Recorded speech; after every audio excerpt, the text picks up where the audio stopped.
Right. Yeah, that's kind of what college baseball doubleheaders look like. One team looks like world beaters game one. One team looks like they're not very good game two. So, fortunately and unfortunately, neither team gets brownie points for how well they played in either of the games. I think the story of the day. Luke Lyon was obviously tremendous in the first game, and the offense was great. Brooks Bryan was great throughout the duration of both games. Second game, gosh, thought Gary Gaines was so good, so competitive.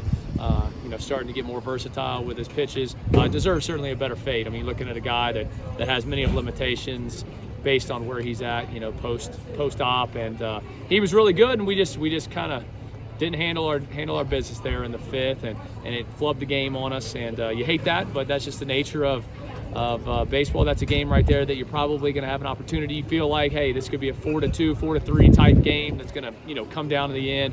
And we didn't do the right things, didn't execute, and obviously ended up paying for it. But credit to them. They hammered some balls. They got a couple balls up there in the air and down the left field side.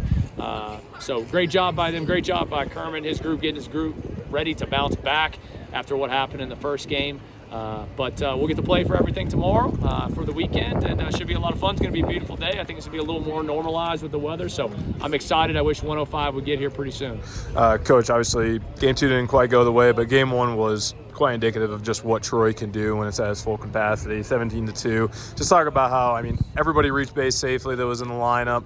Luke Lyon, as you said, pitched a complete game with 8 innings. Just talk about the performance overall in game one specifically. Well, I think not only were we good offensively, we were very good defensively, made some quality plays, spun some double plays. Of course, there was only one strikeout on our end, so the ball was in play, but I think it goes with, executed pitches thrown with conviction, not walking people. That's what Luke did, and that's why he had success. I think, and I know I'm transitioning to game two, but the reality is that's what their guy did, Steensma. He was a dude. He located the glove side, the fastballs 3-4, flipping a 5 in there. Just had us off balance, got us caught in between. We just couldn't make the adjustment, whether it was a visual, whether it was just purely what he did from a location perspective. But you tip your hat. They had a guy that they needed him to be good. They had obviously, given up a lot of runs the first game, but man, credit to their team and their staff for answering the bell after a game that could make you question some things. They came out and they did their job, especially in that fifth inning beyond. Another thing, too, from game one, 17 walks your team earned. Obviously, that's a season high. It seems to be quite indicative of what this team's discipline's like, when they're at bat. Just talk about what that's like as a coach to kind of see guys stay disciplined, stay ready to go, stay locked in, and earn those walks. Well, I think it's more than indicative of the fact that we just play really good team baseball. I think what Coach Wolgamont's constantly preaching to them and giving them preparation per their at bat, per the game, what we're about to see. These guys do a really good job of just staying in character and taking what is given to them. That's why we're top 10 in walk rate in the country. We zone into our pitches, and in the end, hitting a lot of times is about not swinging at pitches you can't do anything with, and being able to damage the ones that are in your hot zones or sweet spots. And we did a good job of that first game.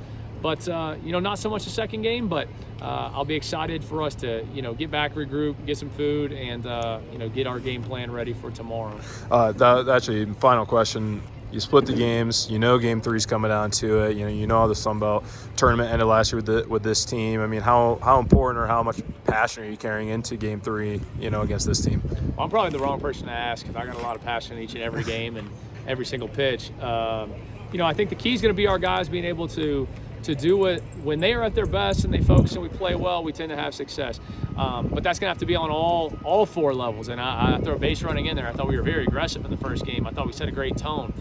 Defensively, we were very good for about 13 innings. Got a little sloppy in there, but I think some of that started with some lack of discipline on the mound. We need to be great on the mound, and then we need to be able to do what we do offensively.